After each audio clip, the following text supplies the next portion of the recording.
अखण्डं प्रकृष्टं प्रगल्भं परे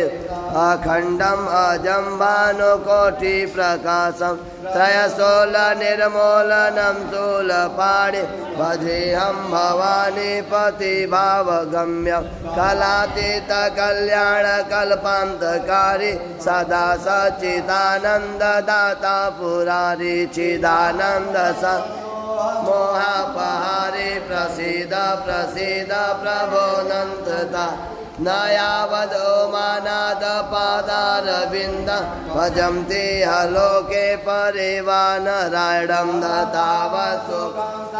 सन्तापनाशं प्रसीद प्रसीद भूतादिवासं न जानामि योगं जपं नेव न तोऽहं सदा सर्वदा शम्भुतुभ्यं जराजन्म दुःखतापन्यमानं प्रभो पाहि